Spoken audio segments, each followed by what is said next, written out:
Rosendale. Congressman, thank you so much for joining me. So, Congressman, I don't know if you believe what this reporter from the Washington Post is writing about in their book, but there are still a lot of questions about the origin of the virus, how, when, why, where. But as for China, this report about it being known since October of 2019, I think this just adds more to this whole idea, China not being transparent on the timeline, which could have saved millions of lives.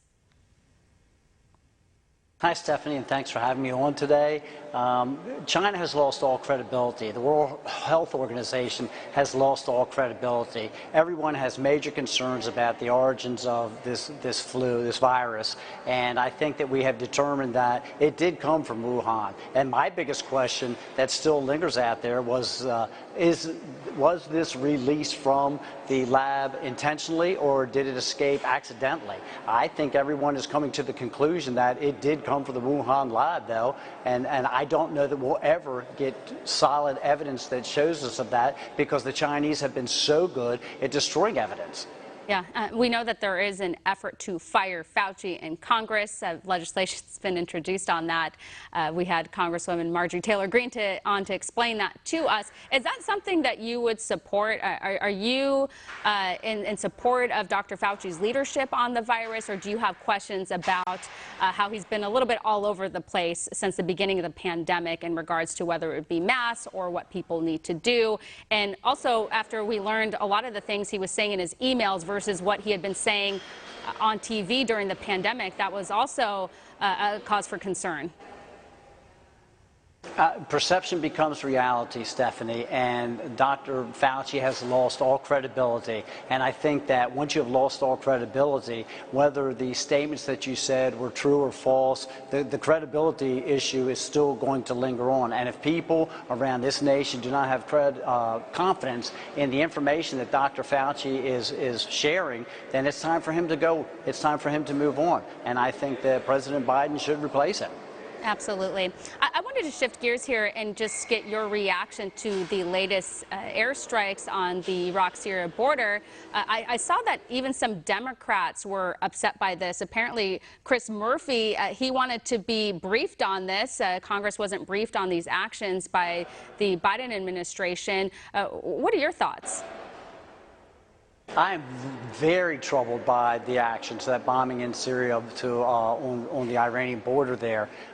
We just voted to rescind the authorization to use military force from 2003 because the bulk of the members here in Congress are tired of these never-ending wars. We want to bring our troops home. And when we see actions like this that have not been shared with Congress ahead of time to show that there was an imminent threat to protect the lives and the interests of United States citizens or our military, then that's where we have these questions for concern. Stephanie, I also think it goes directly to the continuing argument that began during the Trump administration, and that is that we cannot trust the Iranian regime. We just can't trust the Iranian regime. And so while they're there trying to build up their nuclear arsenal and their capability, we are still trying to negotiate on soft terms with them. And I don't believe that that is the way that we should be treating someone who's causing so much problems in the region. Yeah, you kind of just brought something up, and that is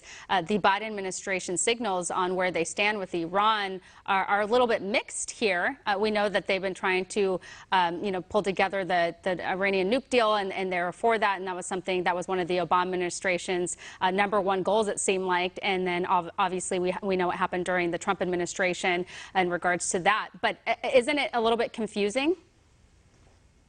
It is. It's very confusing. And this is par for the course under this administration. Right now, on another note, we see that the Biden administration has recommended to Secretary McDonough to authorize the Veterans Administration to perform surgeries for gender modification. That is so radical that even the Obama administration had retracted it after several weeks of consideration, after they floated it out. I've sent a letter signed with 42 of my colleagues in Congress to get Secretary McDonough to rescind this, the same as the Obama administration had. We've got so many of our veterans right now that are not receiving their benefits and their services that are directly related to service injuries, and yet this administration is going out there and offering to pay for gender modification surgeries when we don't have the proper funds, and we don't even have the evidence that shows that it's going to improve the life of these individuals that have this surgery performed. Yeah, that's incredibly insane. And I just want to reiterate that for our audience. So you're saying that the VA, there's a push for sex reassignment surgeries, yet our veterans right now are struggling just to get prescriptions and some of the basic things that they need to get by. So if they have money for sex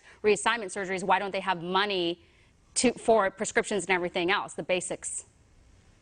For service-related injuries, we've got veterans that are standing in line for months at a time and being directed to states several thousand miles away so that they can get the benefits that they earn, they deserve, and are service-related injuries. And we can't even provide that. I serve as the ranker on Technology Modernization Subcommittee for Veterans Affairs, and we've spent over $3 billion trying to get electronic health records straightened out, and we don't even have that straight yet. And it has clearly demonstrated that if we could, that we could deliver the benefits faster, better, more efficiently, and effectively. They haven't straightened out the record system, and yet we're going to find these radical other things that we can do experimentally to spend money on. And I can't support it. And again, I had 42 of my colleagues here in Congress sign a letter we sent to Secretary McDonough today, asking please to retract that decision. Yeah, sounds like the priorities are mixed up there. So I'm glad that you're shining a light on that and have other members of Congress who are on board. Really quickly, you've made it clear that you're very concerned about what's going on at the southern border. This migrant crisis, we're seeing around 190,000 people pouring over the border. That was the numbers from May, apprehended. Those are not the ones who got away that we couldn't count for. You're in Montana, but you're saying that this is also affecting the people of Montana. Oh, this is a national crisis. It truly is. I have 7 reservations located in Montana, and when we see 200,000, roughly, illegal aliens a month crossing our southern border, that doesn't even take into account all of the drugs, illicit drugs, the human trafficking that is taking place as well. And I will tell you, the first places that all of that illicit crime lands is on the reservations located around the state of Montana, and then it permeates out from there. I'm also looking at the problems that it can start causing with the northern border because of trying to drain some of our resources from there to support some of the activities that are taking place on the southern border. So I visited both borders several times now to see what's going on. And we really do have a crisis. When you've got that many people entering into our country every month illegally, there was a time that we were able to have them wait in Mexico until their claim of asylum. This is for the individuals that claimed asylum,